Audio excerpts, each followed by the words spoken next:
Ito po yung papunta ng Barangay Hall. Ito po yung papunta naman doon sa isang barangay. Dito po yung right of way. Ito po. Ito po yung right of way. Yan. Papunta po doon sa property. Mula naman po dito, mga wala pang 100 meters papunta ron sa property. Andiyan lang po yung kung nakikita mo yun po yung malaking puno na yun. Yung po yung boundary ng property mula po dito. 100 meters lang po yan. Ayan po yung cemented road. Wala naman po dito hanggang sa Barangay Hall. Mga 2 minutes drive lang po hanggang Barangay Hall. Tara po, tingnan natin ang property sa loob. Ayan po, overlooking po yan. Ayan po yung dagat oh. Ayan po yung Bicol. Yun, yung Bicol po yun. Bicol po yung nasa taas na yun. Dagat po yan sa yan. Dagat po yan. Overlooking po ito. Ayan. Tapos yan po, property na yan. Mula po dun sa may nyug na nakikita nyo doon sa dulo. Yung nyug na yun po. Pag ganun. Pag ganun po. Yun, ibabaw na yan. Oh. Hanggang doon lang yung may malaking kahoy na yun. Yun, hanggang doon po yung property. Last papunta po dito. Ayan. Ayan, yan po ang ano. Ayan, hanggang dyan po yan. Oh. Yung may malaking kahoy na yun. Pag ganun po yun. Oh. Yung may mga mahogany na yun. Ayan, pag ganun. Tapos doon. Tapos pag ganun sa may malaking kahoy na yun. Pag ganun po yun. Yun, ganyan. Tapos yun po kasunod dun. Sapa po yun. Sapa. Tapos yun po yun overlooking. Kita nyo yung dagat. Yan, dagat po yan. Yan. Overlooking po yan. Yan. Overlooking po ha. Yan. Kita nyo yung pulo. Ayan, yung pulo. Ayun. Yun yung pulo. Yun. Dagat po yan. Tapos may mga saging dito. Ayan po, ayan, kasama pa yan. Tapos mula po dun sa may malaking kahoy na may mga tubo. Doon po ang property hanggang sa may mahogany na yun. Ayan, pag ganun po yan. Ayan.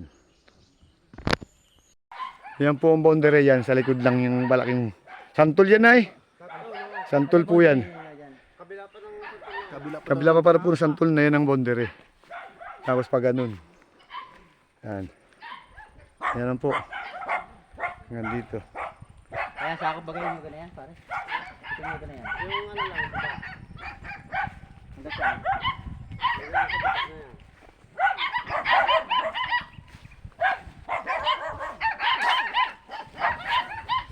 Basta yung sapa na yan, sapa na yung... Yung kabila na yun.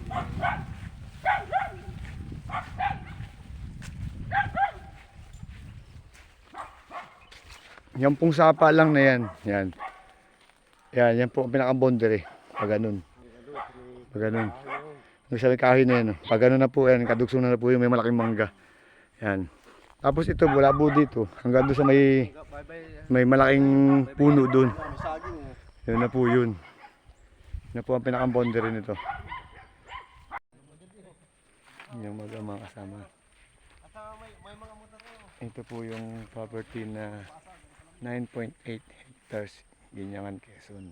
Yan po yun. Tatlong elevated po siya. Ito po. Yan po ha. Takaran po ang niyog nito. Ang boundary po ng property. Yun po yung malaking malaki na yun. Pag ganun. Dito po naman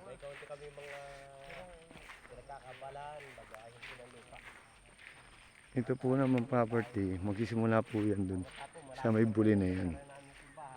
Yan, sa may buli papunta po dito pag ganun. Tapos kung mapapansin yung malalaking puno na yun, hanggang doon po ang boundary ng 9.8 hectares. Dalawang title po ito ha. Yan. Yan.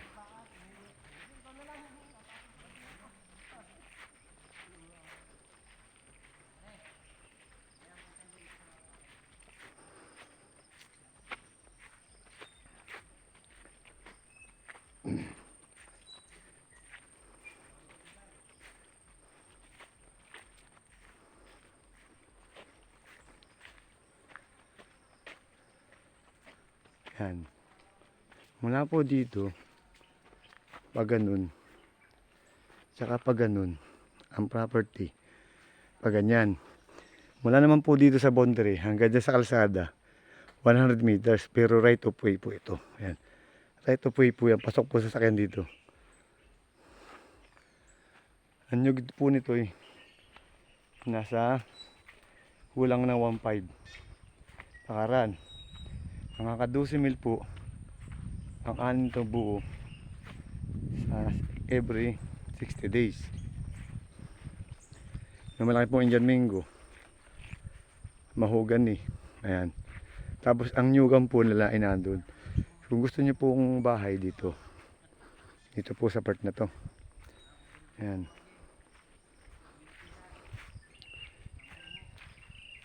Ayan. Dito po pwede kayo magtayo ng bahay para overlooking, kita niyo. Barangay Hall po andun sa kabila, andun sa baba. Barangay Hall. Simentado naman po papunta rito sa property, papunta. Yun nga lang po papasok, hindi po siya simentado. Overlooking po ito mga kasama. Ito po part na to, ito po ay yung pantay. Tapos M po, pantay din po yan. Yan. Bababa ka lang ng konti, tapos pantay po uli. Yan. Kung gusto niyo po investment at alagaan ng mga baka, dito po, pwede na po dito mag-poultry. Alagaan ng manok. Yan po yan pag ganyan. Pag ganyan po yan. Yun, yung may malaking puno na yan. Kasama po yung malaking puno na yan. Yan po ang boundary. Kita nyo po overlooking ha.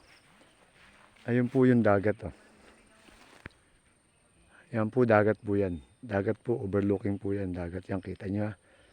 Overlooking yan, kita ang dagat. Ayan. Yan.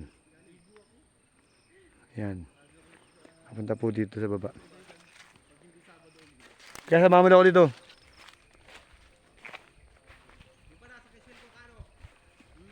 Ayan.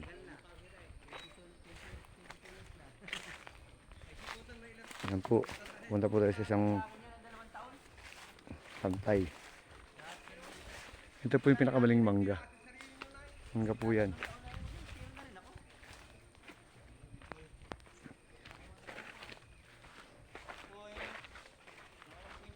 Ayan o, pinakamatantang mangga o. Siguro yung mangga na yun, mga 100 years. Ang lapad na yun.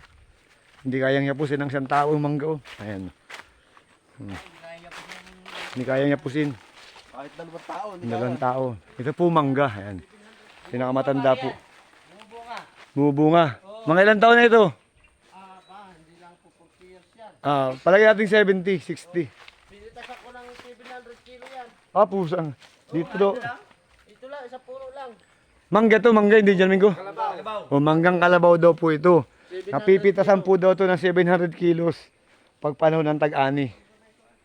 Yung mangga lang na yan Sa isang puno lang daw po yun 700 kilos Manggang kalabaw po yan, yung pong marami. Mga mangga. Ayan. Meron pa doon, piko. Ayan. Ayan po yan Bahayan po yung katabi na sa kabila. Bahayan po dyan sa part dyan. Bahayan. Barangay Hall ka mo? Barangay Hall po dyan sa kabila dyan. Halos kadikit ito ng Barangay Hall hindi naman. Halos malapit. 100 meters. 100. Ayan, 100 meters po lain ito sa Barangay Hall. Ayan. Kaya mga ma'am and sir, kung investment po ang gusto nyo at alagaan ng ngayupan, dito po, pwede po dito. Pwede din po dito daw mag-poultry. Ha? Huwag lang daw po palang poultry, di na pwede. Hindi maghayop. Hayop lang. Mga pag-aalaga po ng kambing, bangka, manok. Wala dito yung salbahe. Kinakatay ang salbahe dito. Mabait po kasi ang tao dito sa Ginyangan. Tama yun, walang nagnanakaw ng niyog. Ayan. Nakikita niyo yung baba. Ayan. Dito lang po sa baba, panalo ka na sa niyog. Ayan. Kita niyo yung niyog dyan 9.8 hectares po ito Pasok sa sakyan. Basta itong malinis na ito, kasi ito na yun Yung malinis po na property, yan na po yung ang pinakakabuuan ng property. Malinis na po ito. Yan po ang pinakang boundary ng property. Yung malinis na yan. Ganun. Ayaw, may malaki uli pa rumangga dun Ayan. Dito pa lang po, panalo ko na.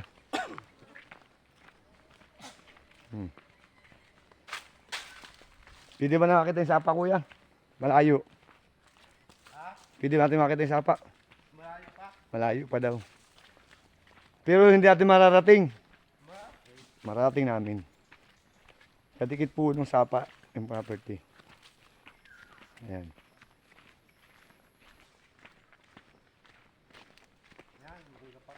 Ayan po. Ilang kilo naman?